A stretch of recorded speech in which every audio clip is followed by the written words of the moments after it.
the The property to, in the photo that we're looking at, the diagram, is the property to the right of the green area on the south side of Kingston Pike, is that C1?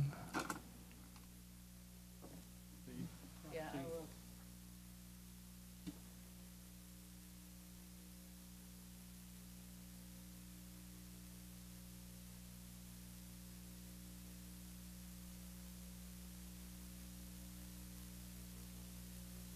Marked in blue the area that's C1, and then you have this area that's zoned office that backs up to the Linda Heights and the Farragut Crossing neighborhood, and then you have the R3 that separates the commercial and the Farragut Crossing neighborhood.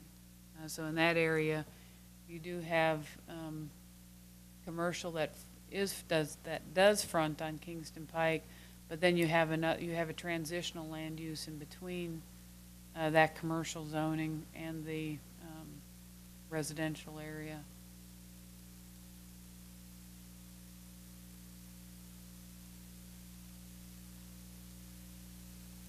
Before we even applied for the rezoning, the developer had a meeting with Linda Heights Property Owners Association, and they were in favor of the rezoning to C1, subject to no connection to Chaho Road, which we have no problem with, but we have another battle on that in regards to access to Kingston Pike, because according to ordinance, we can't have access because you have to be 400 feet, which effectively makes the lot landlocked. Currently, our ordinance does require a 400-foot separation from intersections to curb cuts. When the First Tennessee Bank was developed, they were denied access to Kingston Pike, and they had to access off of Peterson. And then they worked with Larry Bullner with Urban Engineering to access that parking lot. And Chris Sharp is here, who is Urban Engineering now. And we talked with him the other day about this. And the idea is that it would not, if you want to talk about health safety, this is where you don't want to curb any more curb cuts from the standpoint of head-on collision potentials and that center turn lane.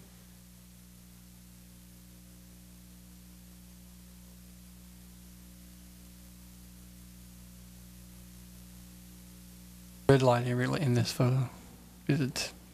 Right it's at the corner of Chaho and Kingston Pike. No, there isn't one at Chaho. There's not Chaho? Oh, that's right. That's in between, yeah.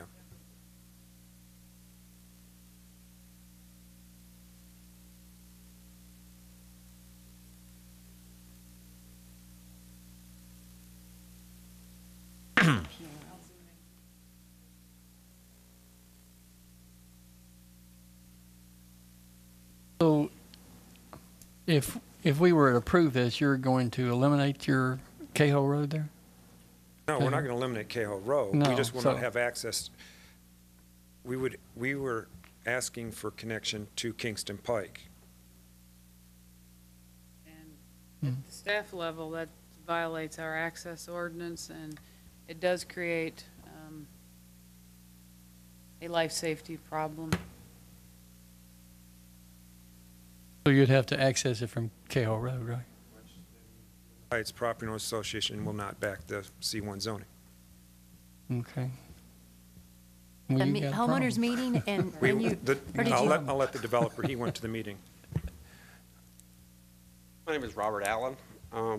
I attended a homeowners meeting there. What, you're the property owner or developer here? I'm the developer, or I wish to be. I met with them, talked with them about some of the issues that they had. Some of them were just simply minor as we progress forward, if we can progress forward, but they did not want access or additional traffic going through Chaho Road. and I fully understand that, and we're just through our first process of trying to get it rezoned so that we can develop this piece of property, which really has no other way of being developed with it being 3 lots, all undersized, and very little that can be done with it. So I'm offering to buy all 3 pieces of property and develop it.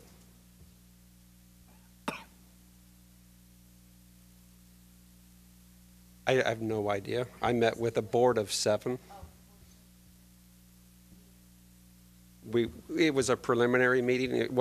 They haven't taken it to their whole group yet. It was just we sat down, had some coffee, talked about it, shared their ideas, shared my ideas, what I wanted to do, how I wanted to go about it, and that this whole thing is dependent upon one being zoned commercial so that we can develop that piece of property.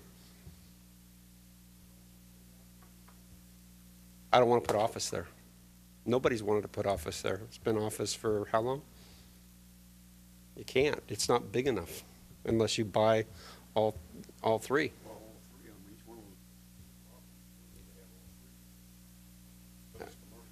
The minimum size, I believe, is 1 acre. Is that right, Ruth? Yes, sir. Okay, so, you can't combine any 2 of them to make an acre.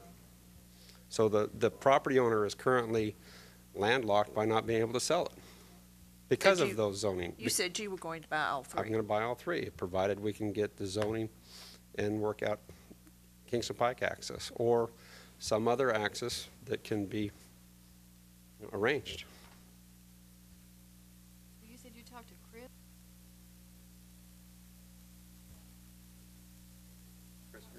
Oh, Chris. Sorry, Chris Yeah. Sharp. Also, because you got Chris on both sides. Oh. I'm sorry. Oh. I'm Chris that's right. also. I'm here to represent Winchester Traditions. It's Larry's company owns the property that Urban Engineering is in. Regretfully, he couldn't be here, but he did ask that I come and offer. Winchester does support the rezoning. And Larry is willing to work something out. He would welcome the opportunity to work something out access wise. That's about all I've got.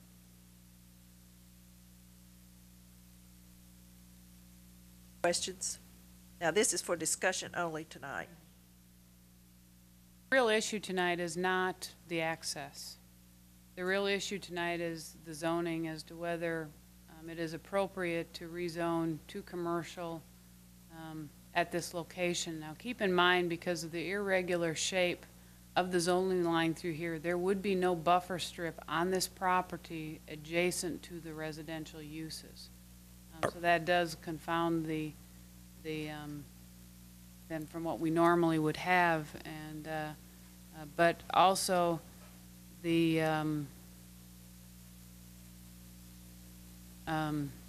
office zone does better serve as a buffer for the residential areas.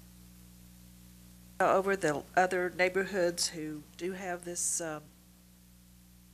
Actually, we have several neighborhoods, not just the ones I mentioned. I mentioned the Fox Den one with the R4 district that's in front of it. And if you recall, also on the west side of Fox Den, recently you all approved a re-subdivision. When they first met with the staff, they actually wanted to rezone the whole thing commercial to the back of Champions Point was one of the things that was discussed, which actually the discussion didn't go for very long because it was, they actually were residents of Fox Den, and they were like, well, that really isn't that feasible, so it's best to try to create the buffer and the transition for the Fox Den. You also have the Old Stage Hills neighborhood with the Renaissance, with the office that backs up to Deadwood. Then you also have Village Green that you can kind of see the corner of this here.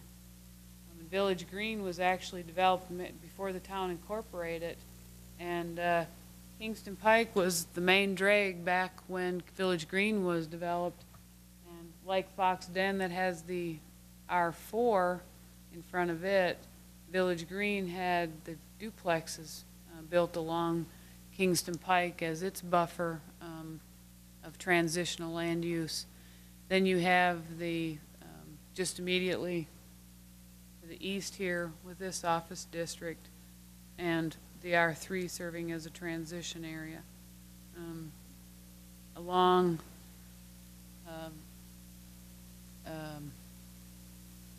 trying to think of,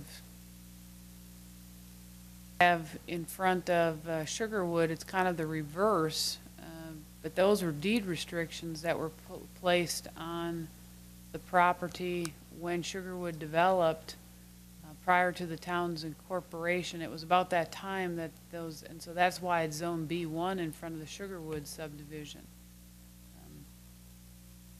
So there's a common practice thread wherever in the town, wherever you have that kind of conflict, if possible, that there's a transitional kind of a mid-density land use between the two.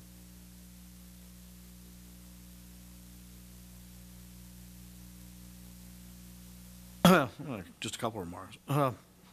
One of, if not the key, I'll say, zoning philosophy we've incorporated into the planning in a long-term view has been this transitional zoning concept.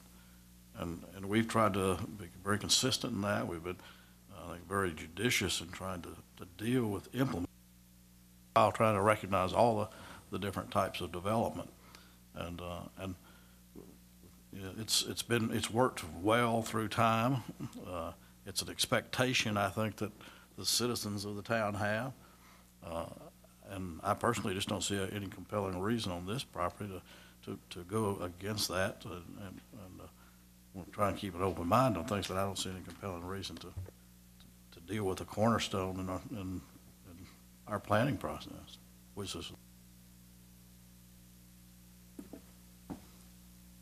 Anyone else have any comments? So what possibilities does a C1 present versus O1? Not O1 offices, but C1, so strip shopping centers, laundromats, or That's why I included in your packet the list of that's allowed within the C1 and the O1 district. In the C1 district, you can have generally recognized retail sales with some parameters for outdoor sales. The retail sales is kind of inclusive of a variety of things that you can include in that, but also financial and real estate services, personal and business services, restaurants, tea rooms, cafes, coffee houses, or other similar establishments, automotive services, general and public and governmental offices, medical, dental, and veterinary facilities, indoor kennels, mortuary establishments, commercial greenhouses, daycare facilities, nursing homes, elderly housing, churches and other places of worship, schools, theaters, cultural activities, parks, playgrounds, playfields, indoor recreational facilities, miniature golf courses, and utility uses. So there's a much wider variety of uses that are allowed within the C1 district. Intensity of use. Definitely a different intensity of uses, and also all of those are characterized by having a much different duration of daytime, duration of use during the evening hours kind of use and that sort of thing. And our proposed use is a restaurant use, and in our concept plan that we have been looking at, we have already understood that we're going to have to provide the required 35-foot buffer between our rear property